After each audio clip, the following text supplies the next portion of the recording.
नेता प्रतिपक्ष उमंग सिंगार ने कहा, भाजपा हमेशा सिर्फ धर्म की बात करती है। आज यही कारण है कि बाबा साहिब की मूर्ति लगाने में भाजपा राजनीति कर रही है। आपको बता दें, मध्य प्रदेश के नेता प्रतिपक्ष उमंग सिंगार आज मंगलवार को जबलपुर पहुंचे, जहां उन्होंने स्थानीय कार्यकर्ताओं से मुलाकात कर मीडिया को संबोधित किया। मीडिया कर्मियों से चर्चा के दौरान नेता प्रतिपक्ष ने भाजपा सरकार पर जमकर हमला बोला। नेता प्रतिपक्ष उमंग सिंगार ने सबसे पहले वीरांगना रानी दुर्गावती के बलिदान दिवस पर उन्हें नमन किया। इसके बाद पत्रकारों को संबोधित करते हुए उन्होंने कहा कि पेड़ भाजपा सिर्फ पेपर पर लगाती है। उन्होंने कहा कि नर्मदा नदी के किनारे पेड़ लगाने के नाम पर पूर्व मुख्यमंत्री शिवराज सिंह चौहान ने 350 करोड़ का घोटाला किया था। जब भाजपा सरकार नर्मदा मैया को नहीं छोड़ रही है तो जनता को क्या बख्शेगी। नेता प्रतिपक्ष ने जबलपुर के मुद्दों पर बात करते हुए कहा कि महाकौशल में न तो उद्योग लग रहे हैं और न ही यहाँ के युवाओं को रोजगार मिल रहा है। उन्होंने आगे कहा कि यहाँ धान की पैदावार भी अच्छी होती है, लेकिन धान किसानों के लिए कब सोचेगी भाजपा सरकार। उन्होंने सरकार पर वादा खिलाफी का आरोप लगाते हुए कहा कि सरकार धान किसानों को 3100 रुपए प्रति क्विंटल धान भुगतान की बात करती है, मगर अब तक नहीं दिया गया। उमंग सिंगार ने कहा कि भाजपा की मंशा साफ है, वो काला बाजारी करना चाहती है, मगर किसानों को उनके अधिकार नहीं देना चाहती। वहीं महिला सुरक्षा के सवाल पर उन्होंने कहा कि प्रदेश का गृह मंत्रालय मुख्यमंत्री के पास है, फिर भी प्रदेश में महिला सुरक्षा सुनिश्चित नहीं हो पा रही है। जो अधिकारी काम के नहीं है उन्हें PHQ भेजा जाए और बेहतर अधिकारियों को सुरक्षा का जिम्मा दिया जाए। नेता प्रतिपक्ष ने अंत में कहा कि भाजपा हमेशा सिर्फ धर्म की बात करती है। आज यही कारण है कि बाबा साहिब की मूर्ति लगाने में भाजपा राजनीति कर रही है। ये वही पार्टी है जो संविधान खत्म करना चाहती है, मीडिया और आम लोगों की अभिव्यक्ति की आजादी का अधिकार खत्म करना चाहती है। उन्होंने कहा कि महान विभूतियों को लेकर राजनीति नहीं होनी चाहिए। प्रदेश में विकास कैसे होगा, इस पर बात होनी चाहिए।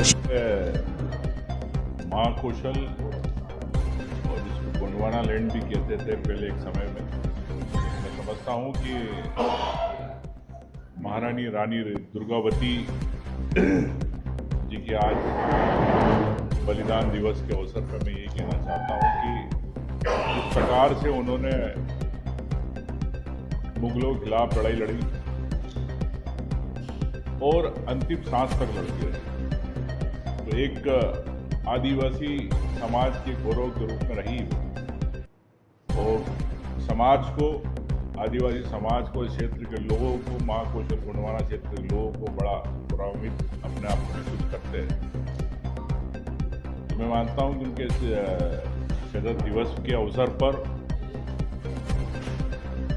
इस क्षेत्र के लोगों को मैं यही संदेश देना चाहता हूँ, गोंडवाना और महाकौशल क्षेत्र के लोगों को, कि आप मध्य प्रदेश के अंदर एक हमेशा ताकत के रूप में रहे, मजबूती के साथ रहे।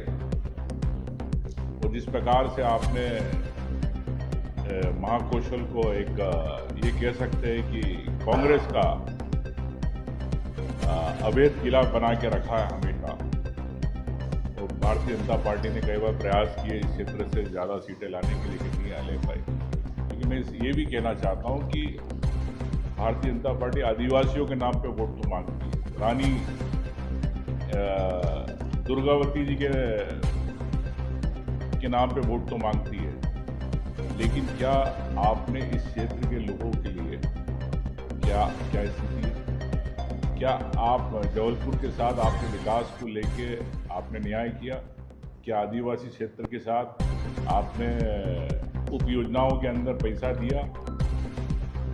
जल जीवन मिशन के अंदर इस प्रकार से घोटाले हैं।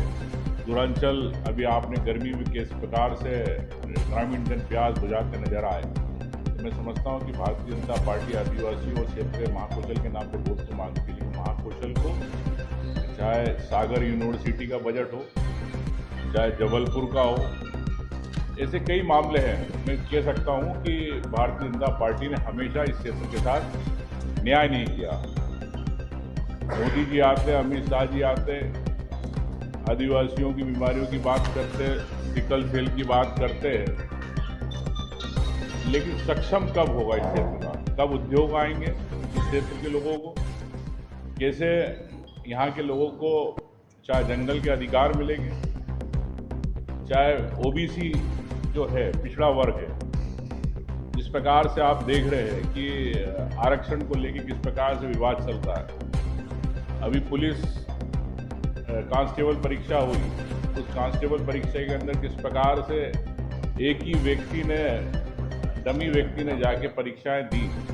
ये बड़े घोटालों की सरकार हो गई। तो सरकार घोटालों पे से हमेशा अपना ध्यान भटकाने के लिए धर्म की राजनीति करती है। मैं समझता हूँ विकास की बात होना चाहिए, महंगाई कम कैसे उसकी बात होना चाहिए, कैसे बैकलॉग की भर्ती हो इस पे बात होना चाहिए।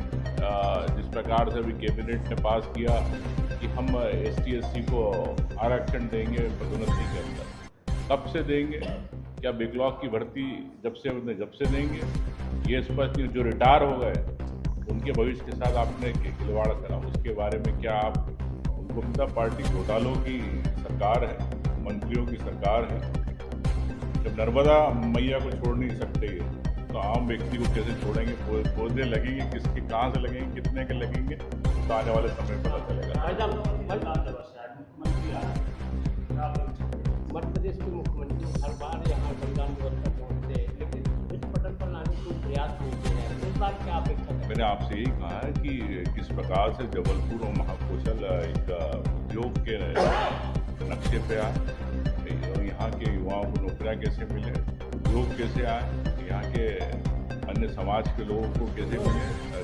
महाकौशल क्षेत्र के अंदर धान भी होता है, तो धान को लेकर मुख्यमंत्री क्या आज घोषणा करेंगे 3100 रुपये मिले। 1.5 साल होने आया, लेकिन आज धान की पैदावार को लेकर 3100 रुपये आप कुंटल की आपने बात करी, लेकिन आज तक नहीं मिला। मैं समझता हूँ कि मुख्यमंत्री जी आज रानी दुर्गावती के इस बलिदान दिवस पर ये घोषणा करेंगे और शुरुआत करेंगे, लेकिन मुझे नहीं लगता है कि कर पाएंगे। भारतीय जनता पार्टी कल संविधान हत्या दिवस मनाने जाएगी। यूरिया नहीं मिल पा रही, समस्या बनी हुई प्रदेश में, किसान प्रदर्शन कर रहे हैं। देखिए, नई बात नहीं है।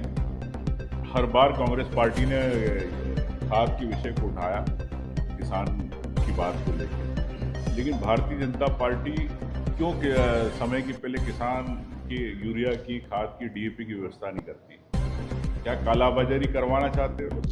मैंने यह भी कहा था कि अगर सरकार कहती हमारे पास खाद है, पंचायत स्तर पे अगर खाद बटेगी, मैं समझता हूँ कि कालाबाजारी कम होगी। लेकिन भारतीय जनता पार्टी कालाबाजारी कराती है, किसानों को नहीं देना चाहती। मध्य प्रदेश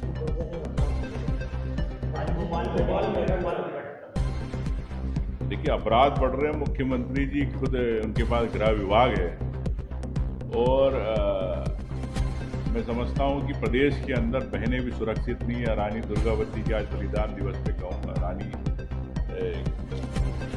के दिवस पे क्या मुख्यमंत्री जी बहनों को, बेटियों को बचाएंगे? कैसे आज अपने विभाग को दुरुस्त करेंगे? ये तो मुख्यमंत्री निर्देश तो देना उनके हाथ में। जो सक्षम अधिकारी नहीं है उनको PSQ बुलाओ, जो सक्षम है उनको फील्ड पे भेजो। भाई साहब, कल ग्वालियर में आप लोगों का उपवास कार्यक्रम, लेकिन प्रदेश अध्यक्ष कह रहे हैं कि कांग्रेस माहौल बिगाड़ने की।